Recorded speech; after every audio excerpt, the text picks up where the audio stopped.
Good morning. Salamat sa Panginoon. Okay, Acts chapter 8 verse 26. Basahin natin ang sabay-sabay. Praise the Lord. Glory to God. And thanks God. Read begin. Acts chapter 8 verse 26.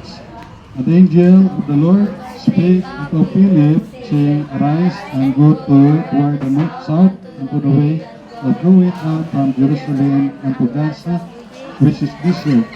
And he arose and went, and he pulled a man up, and behold, a man of Ethiopia, and eunuch of great authority under Candace, queen of the Ethiopians, who had the church of all her treasure, and had come to Jerusalem for to worship, was returning and sitting in his chariot with Isaiah the prophet. Then the Spirit said unto Philip, Go near and join thyself to this chariot. And Philip ran thither to him and heard them with the prophet Isaiah, and said, Understandest thou what thou readest? And he said, How can I, except some man should guide me? And he desired Philip that he would come up and sit with him. The place of the scripture which he read was this: He was led as a sheep to the slaughter, and like a lamb dumb before his shearer, so he opened not his mouth. In his humiliation his judgment was taken away, and who shall declare his generation? For his life is taken from the earth. And the eunuch answered Philip and said, I pray thee, of whom speaketh the prophet this? Of himself, or of some other man? Then Philip opened his mouth, and began the same scripture, and preached unto him Jesus. And as they went on their way, they came unto a certain water. And the eunuch said, See, here is water. What doth hinder me to be baptized? Philip said, If thou believest with all thine heart, thou mayest. And he answered and said, I believe that Jesus Christ is the Son of God. And he commanded the chariot to stand still, and they went down both into the water, to Philip and the eunuch, and he baptized him. And when they were come up out of the water, the Spirit of the Lord brought away Philip, that the eunuch saw him no more, and he went on his way rejoicing. So ang title natin, sa verse 40 pa no? Verse 40. But Philip was found in Azotus, and passing through, he preached in all the cities till he came to Caesarea. So ang title ngayong araw na to ay The Blessings of Worship. Yung title. The Blessings of Worship. Yung pagpapala na pagsamba. Salamat natin na worship God in spirit and in truth. John chapter 4 verse 23 and 24. So let us go to the Lord in prayer. Our God, our loving Father in heaven, thank you po sa araw na ito, sa salita, sa awitin, for the in sweet Holy Spirit, help us, help me, as I deliver the word with clarity, with love, with power, and compassion. Salamat po ng marami, at kayo po ang manguna sa amin, mag-ingat at mag-protect, Heavenly Father, at mag-bless. Ito sa lugar sa amin, para isa. In Jesus Christ's name, Amen. So, ang title, The Blessings of Worship. Yan, yung pagpapala ng pagsamba. Okay? So, dito, pag sabing blessings, yan ay God's people. Okay? And protection, a beneficial thing for which one is grateful, something that brings well-being. A form of divine favor. Yan, pag-blessing divine favor, a gift from higher power or a positive outcome in life. Ang word naman na worship ay the feeling or expression of reverence. Yan, yung worship ay reverence, yung holy reverence. And adoration for a deity, the worship of God. Show reverence and adoration for a deity, the worship. Worship is an act of religious devotion usually directed toward a deity or God.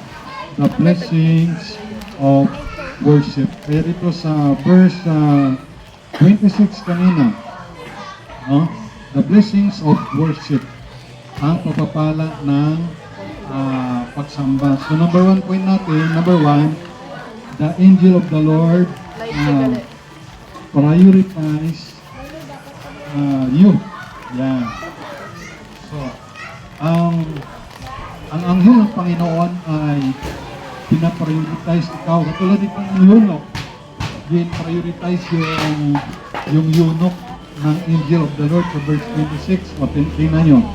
Sabi nito, and the angel of the Lord, yung anghel ng Panginoon ay nagsalita kay Philip, sa apostle, kay Apostle Philip, saying, arise and go toward the south into the way that goeth down from Jerusalem unto Gaza. Ba, kasama sa Bible laws na ngayon, yung Gaza ngayon ay talagang bombarded ng mga Israelites na mga soldier. Kasi ang nagpanahon naman, nabi ko October 7 na ito, yung mga Hamas terrorists na ito, no? Kung hindi sana nila ginalaw yung Israelites, yung pista ng Israel, meron silang festival doon, October 7, 1 year ago yata na, hindi sana nila ginharas yun, ginkamatay, kasi maraming patay din yung mga Israelites, no? Sobrang sang libot ko rin, no? Kasi, yun, yung terrorize nila, so gumanti lang naman yung Israelites. So, matindi yung ganti ng Israelites, no? Talagang uubusin yung terrorista. Kaya yung mga civilian sa Gaza, alis kayo na dyan, alis kayo dyan. Ay bubumbahin na nila yung lugar ng mga building na yung kay Ginata. At yung hospital, pinagawa rin hideout ng mga Hamas terrorists. So, yun. Pinakalaman kasi nila yung nanahimik na mga Israelites. Okay? Pero nakita ko rin yung, mayroong yung mga Katolik na mayroong cross pero walang larawan, no? Mga itsura nila, mga Asian, mga Chinese, or Korean, nag-procession sila parang Holy Week ba? Tapos timing man nga pala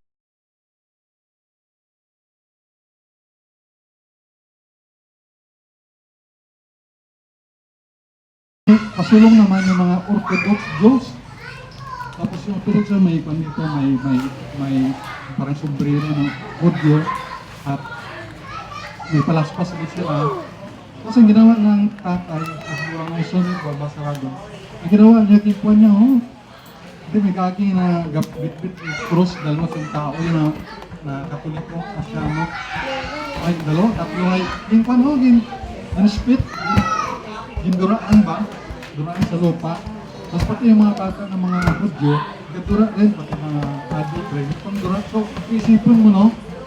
Yan siyempre, yung mga yung mga Christian nga, it's either Catholic or Baptist or born again, nagkatulong ngayon sa mga Hudyo, pray, no? Pero di naman yung mga ugali na yung Hudyo. Walang pakiiba sa ginawa nila kay Lord Jesus noong unang panahon, di ba? Yung mga Hudyo, ginawa nila si Lord Jesus, ginpako sa truth, mga religious leader, mga parisiyo, mga mapintas pa. Pero hindi naman lahat ng mga Hudyo, siyempre. Pero makita mo doon na tayo, grabe ang love natin sa mga Hudyo. Pero yung mga Hudyo ginagawa nila sa mga so-called Christian na iba, ay ayaw nila, no? Sige lang kay, sa Bible naman no wonder, yung si Lord Jesus that time, kanila rin ang gano'n man kanila rin ang nireject. Okay? So, gano'n talaga. Anyway, balik tayo dito. So, nabanggit na kasi yung word dito sa Acts chapter verse 26, yung word na Gaza. Biblical din man, hanggang ngayon, yung Gaza na yun ay binabombarded yung mga Israelites, mga death culture, because of the terrorists. So, yun, no? So, number 1, yung the blessing of worship dito sa eunuch na to, ay talagang the angel of the Lord, yung prioritize siya. So tayo rin man, ang blessing ni Lord, pag tayo na-worship sa Kanya, the angel of the Lord prioritize you. Okay? Kaya sa verse 27, hindi basta-basta ito na na-worship siya sa Panginoon at galing pa sa Ethiopia. Yung Ethiopia is ang lugar yan ng continent ng Africa. Imagine, biyahe sa chariot lang, wala namang aeroplano at that time, walang multicab, walang jet plane, walang ano pang mga mabilis na transportation, karwahe lang ang nakasakay siya. And he rose and went and he to build and behold a man of Ethiopia, an eunuch of great authority. Yung eunuch na to, ginkapon. Sabihin nyo, ginkapon do eunuch. Kasi siyempre, yate, abimaw, ang nag-operate mo sa palasyo sa Rina, ay basik ko, makuha na narurina, basi magawa niya ng masama. So, ginkapon, so, hindi mo siyempre hindi mo makaungaon, ginkapon mo, eunuch of great authority under Candace, queen of the Ethiopians. Ang Ethiopians nga na, number 12 sa pinakamaraming tao. Tayo dati number 12 sa population. Ang ating population ay mga 120 million. Ang Ethiopian ay mga 130 million na marikaroon. So dati number 12 tayo, pero na-overtaken tayo ng Ethiopia. Naging number 12 sila tayo, number 13. Maging number 13 tayo out of mga 300 more or less na bansa, no? 298 na bansa. So, ganun karami ang Ethiopian din. At biblical ang lugar nila. Who had the charge of all her treasure. So, ang trabaho ng Ethiopian, siya ay finance secretary o finance minister. So, member siya ng kabinete ng kaharian ng Ethiopia. And had come to Jerusalem for to worship. So, pumunta nga from Ethiopia, pumunta nga siya doon sa Jerusalem. Anong purpose? Para lang sumamba sa Panginoon ng Israel, kay Yahweh, kay Jehovah. Imagine travel siya parang, ibang bansa yon, makadadaan pa yan sa Egypt ay, o anong mga bansa doon sa ibabaw sa Africa banda, din Ethiopia, din Egypt, din Israel. Karwairang at ilang months pa yun siguro makarating, di ba? Pero isipin mo rin, kay Great Guards, Damonet, at si Scarpen, si Pop, nag-ID, mga apo niya, kumbaga malayo rin na lugar para mag-worship lang sa Panginoon doon sa Purokwan. Okay, dito. Kaya, isipin mo, pwede mag-worship sa bahay tayo, kanya-kanya, di ba? Dito na kami, pastor, sa amin mag-worship, pwede rin. Pero, iba rin sa Bible kasi na not forsaking the assembling of ourselves together, nag-tipon ba? Kaya, sa atin nga, once a week lang, pero sa mga big churches, mga established church tayo, minsan daily na nga, kahit sa Laguna kami na, kahit sa Lupitan ni Makati, halos sa araw-araw na rin may worship, kay may Bible college pa, may Bible school. So araw-araw ka worship, may permitting nila sa Lupitan ni Makati, Sabado. Kasi may worship sila ngayong umaga, may hapon, may pag-Lunes na, baka may worship rin kung ano mga sa Bible student, Martes rin, Merkulis, midweek service, midweek service, Huwebes, Biyernes, Sabado. So, worship. Pero tayo, once a week lang tayo. Kasi kakatipon-tipon sa bawat isa. So, yun, para makapunta lang dun sa Israel, sa Jerusalem, nagabiyahe parang lunot para mag-worship sa Panginoon lang. So, talagang i-honor yan ng Panginoon. At itong angel of the Lord, mayroong din-prioritize siya. So, number 2, ano naman ang blessings ng worship? Number 1, the angel of the Lord prioritize you. Number 2, the Spirit of God favors you. So, ang Spirit of God may pabor sa iyo. Verse number 29.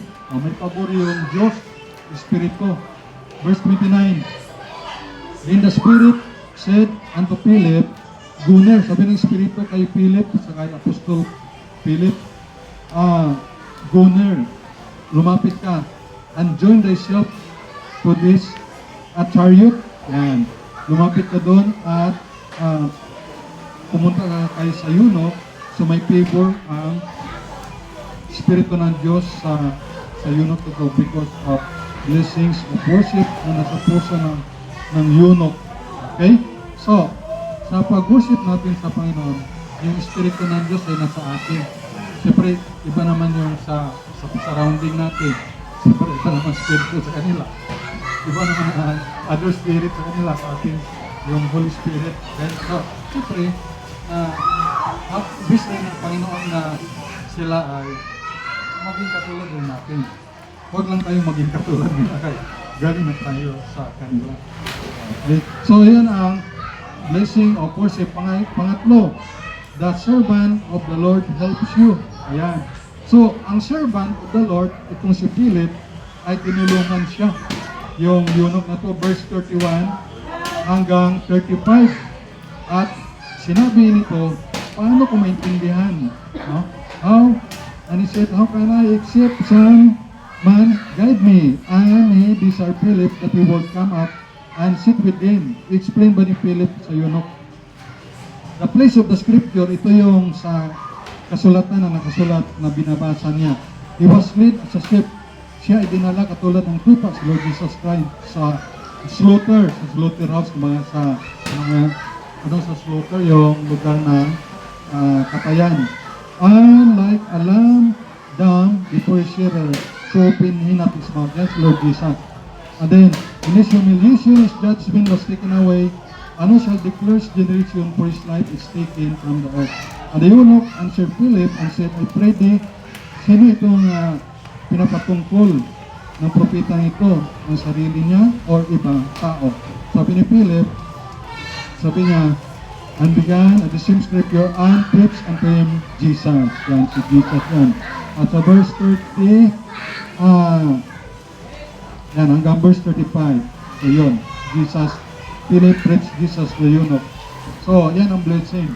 The servant of the Lord helps you. Number 4, the last, second to the last, the sinner became humble and obedient. So, ano natabo dahil nag-worship yung eunuch? The sinner became humble and obedient. Verse 36, Acts 8, verse number 36. And as they went on their way, habang sila'y nagpanakayon, they came unto a certain water, nakakita sila ng tubig. May tubig. And the eunuch said, see, here is water. May tubig dito, parang, yeah man, may swimming pool, may tubig. Here is water.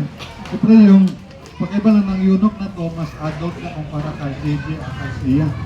So here is water, sabi ng eunuch, what that hinder me to baptize? Ano ba yung makahadlang para ako hindi bautismuhan? Bakit gusto na magpabaptize mo naman? Pero sabi ni Philip, if thou believest, kung ikaw man na believe ng buong puso, daw may pwede ka mabaptize basta ka-believe ka. Ka-believe ka man, Janister. Ka-believe ka man, Kertong. Siya. JJ, kabilib ka man, Lord Jesus, katulad na yun, kasi kabilib ka man, kabilib, katulad na yun, kabilib. Kapag na yung Philip, kung kabilib ka, eunuch, hey, sabi dito, if thou believest with all thine heart, pwede ka mabaptize, sabi ni Philip sa eunuch. Sabi na eunuch, and he answered and said, I believe. Naniwala ko, kapati ako, nagkatuwa ko, that Jesus Christ is the Son of God, so kapati ako, sabi ng eunuch, na si Jesus Christ ay Son of God. Kapatid ka dyan, Mr. na si Jesus Christ ay Son of God, anak ng Diyos. Ikaw, Jay, ikaw, Kerto, kapatid na si Jesus, Son of God. Ikaw, siya, kapatid na si Jesus Christ is the Son of God.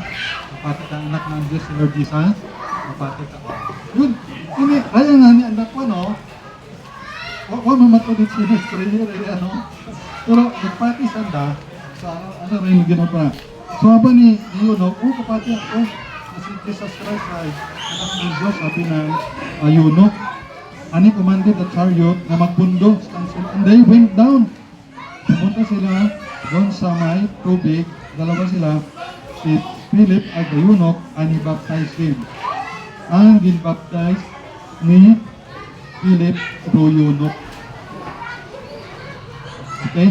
Ginbaptize niya, and they were come up out of the water. The Spirit of the Lord took away Philip. Demote at Spiritu Ginoo si Philip, that the eunuch saw him no more, and he went on his way rejoicing. Yan, yung last natin, nabasa ko na sa verse 39, last point. Ano the blessing of worship? Number 5, the last, you will be joyful. So, and he went on his way rejoicing. Pero eunuch ay masaya siya. Okay? And then, sa verse 40, but Philip was found at Azotus and passing through the preached to all the cities till he came to Caesarea. Yan. So the blessings of worship. Kaya, ang pag-worship ay sa John chapter 4, verse 23, to 24, ang basahin ko lang iya. Para ang ginausan ng Ama sa mga nag-worship. John 4 verse 23. John 4:23, but the hour cometh, and now is, when the true worshippers shall worship the Father in spirit and in truth, for the Father seeketh such to worship Him. God is a spirit, and they that worship Him must worship Him in spirit and in truth. So God bless us all. Okay tayo? Lord God Almighty, thank you sa iyong salita, the blessings of worship na natabo sa iyo, no? At may blessing mo. Unaro, the angel of the Lord to prioritize yung eunuch na to, and then the Spirit of God favors him, so the Lord helps him, and the sinner, itong eunuch, became humble and obedient, and naging joyful yung mga Panginoon na masalimaw na tanggap ng biyaya dahil mga nag-worship mo from Ethiopia papunta rin. So salamat rin, iya kami Lord. Worship you in of God, prayer, at isang parang pagsunod sa lahat ng baptism, ni Sia, ni DJ, gabitan na tulad ng eunuch, ibig si Dante, o si Turko, kung willing mag-follow, gawin mo sa mga mo, Lord, so, from a little time. Ating Ama, Holy Spirit, pagin at mag-bless, even sa aming giving, bless the gift and the giver, even sa aming pagkaon, ibig mo ng Panginoon. Sa aming dalang pasalamat, sa mga nagdala, bless us to our good, ingatan mo kami, kasi makapaligot sila. Isa man Lord, mga yan, makapaligot, safety, protection ng ganda, salvation ng sa makulap ng kay Jesus Christ, your Lord and Savior. Thank you po sa lahat na sa aming dalang pasalamat, in Jesus Christ's name, Amen. Okay, closing song. I have decided to follow Jesus. Praise the Lord.